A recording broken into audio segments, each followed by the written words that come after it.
What's up, tacos? Welcome back to virtual mode here for another Talk About It Friday, where we answer some of your questions that have been pressed on your mind and kind of get, starting questions. We have comical questions, and then we are going to dig a little deeper. And I am so glad that you guys are here today for another great Talk About It Friday. So, without further ado, let's get right into it. Here we go!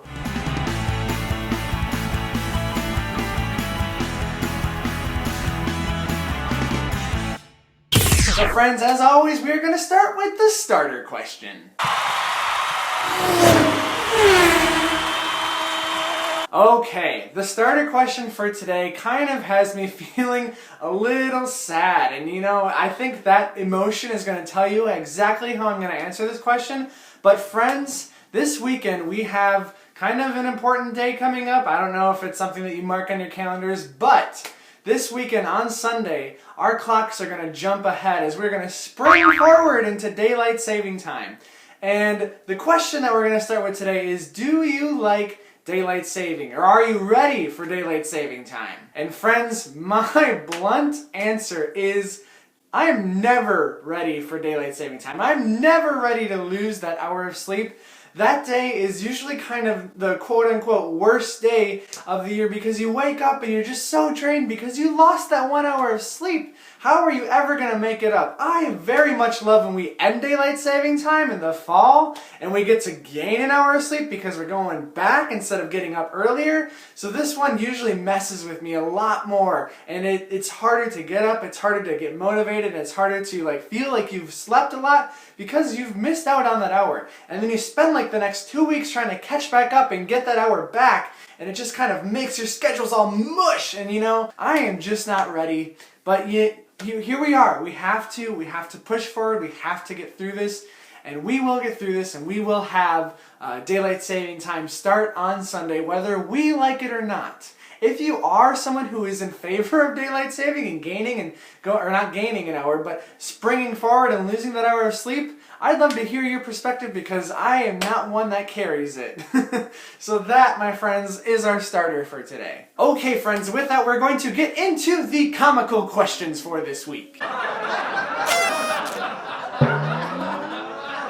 The first comical question is, tell me a hidden talent or a hidden secret that you have. When I think of a question like this, it's kind of really hard to come up with an answer. I'm always thinking well, what can I do? Well, I can crack things certain ways or do things like that. We all can do that. We all can crack something or do something weird with our bodies, but we all do not have identical twins. And that is where I am taking this question, and that is the direction I was thinking about taking this question, because that's right, friends, most of you likely know, and you likely know my brother or have met my brother or something along those lines, have seen pictures of my brother, but Lance is my identical twin. And we, there's research out there, there's weird things about telepathy, the crazy things that twins can do with their telepathy. I'm gonna just share that I do believe that Lance and I have some form of telepathy. We can communicate with our minds. And I'm going to share with you, as part of this hidden talent or secret talent, a story of when our telepathy was very strong one night. So this was back when we were living together, obviously, at my mom and dad's house in Peshtigo. And if you were to go into our house, you would see that there is a hallway that leads to our area of the house where we have both of our bedrooms. So our bedroom doors are facing each other, okay? Just to set the scene for you there. And one night we were in my room and we were playing music. This was when we were playing guitars and I kind of was getting into keyboard and we were just playing along. And it was getting late and it was about 11 o'clock and it was okay, we should probably go to bed. So Lance went across the hall, went into his room, and we both went to our beds and got under the covers and ready for the night. I stayed on my phone for a little bit, and it was probably about a half an hour that had passed between the times now.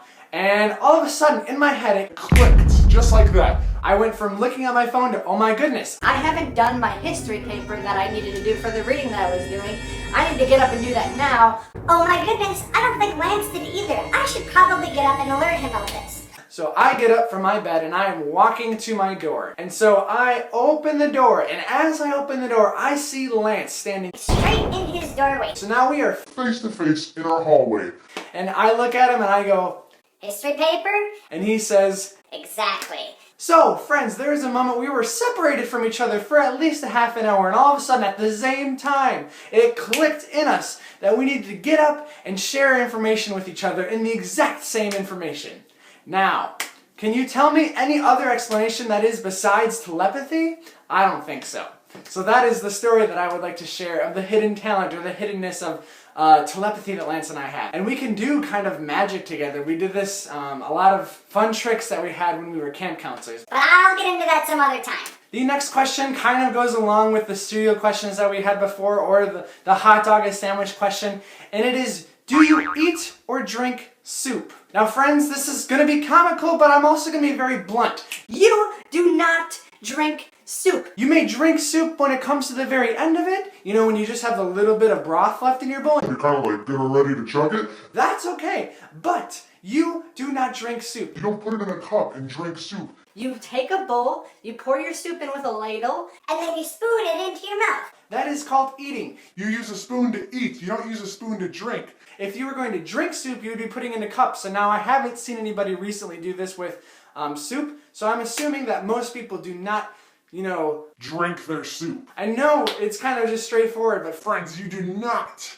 drink soup. you eat soup. And again, I know there are definitely two sides to this kind of argument, and there are probably people who have drank soup, and if you are one of those people, come on in and let me know what you do. Let me, send me an email, send me a picture, something like that, of you drinking soup, because it's something that I'm really not familiar with. Okay friends, now that we've had fun telling stories about telepathy, and kind of discussing, you know, you don't ever drink soup, let's get into something that can get us a little deeper today. So friends, the deep discussion question that we have for today is kind of going to discuss your values and the way in which you value things. And the question is, would you rather acquire a lot of material things, or would you rather acquire a lot of experiences? So there are two different sides to this in the way in which you value things. You know, do you rather want to go and experience things rather than have a lot of junk? Or would you rather have a lot of material things and a lot of goods to do rather than going half and having like experiences? So, for me and myself, I know that material goods are really important to me. I do like to collect things. If anybody is really close to me, they know that I have a very large Packer jersey collection. I'm very much into collecting memorabilia. So I do understand and have a lot of value for a lot of my material goods. But when it comes down to thinking about those material goods over the experiences that I could be having, I think I would rather go with experiences on this. And it's something that has changed over the course of my life, where as I've gotten older, I've enjoyed more of the experiences. See, the things that bring me excitement these days are the things that I have planned that I know are going to be really fun to do. And especially over this past year, some of my most exciting moments was when I was going to be with my family, or when I was traveling up to Marquette to see my brother and do some outdoor activities and things like that. So I think that I would definitely value experiences more. And I think as I grow older, it's going to continue to go that route. Because I'm going to see how disposable some of the things that I carry on to are going to be after a certain period of time. I'm not going to value them as much. But I will forever have those experiences in my mind. And I will forever be able to plan and experience things new and opening to my mind. And so I think I would definitely go with the side of experience over material goods. Now, does that say anything about me, like, oh, I'm so high up and I don't like to do any kinds of things with materials? No, it's true that I still like to have things for myself. I still like to, you know, spoil myself with things. I like to receive gifts. It's something that as a human, I enjoy being gifted things or having things around me. But I think, and this could be the same for you, it could not be. I think that with time in our life and more understanding of, you know, how much time we have on this earth, and this is something I don't really know much about, but I think with that comes the idea that experiences are going to mean more for you than things that you have. Now, this is something, as I've said on this episode 2 here, where it could probably go different ways. So if you have that difference in opinion, I'd love to talk to you about it. This is a cool way to kind of just understand your values and understand where you are in your journey and kind of see how you might have changed, because I've definitely changed in this conversation. So with that, I think this is how we're going to wrap it up. This is all that we're going to have for today. Thank you for the questions, and thank you for the fun discussion that we had. I hope you enjoyed our discussion today and talking through some of these things and getting a little laugh in. And I hope you enjoy the rest of your Friday, and I hope that you guys are having a great week. and enjoy the warmer weather. I know it's going to kind of turn down a little bit this week, but hey, most of the snow is melting, so it's spring, guys, and it's obviously spring because we're springing forward here on Sunday. So enjoy the change in season, enjoy the change in our time. So with that, I will see you later next Monday when we are back with some motivation. See you, everybody.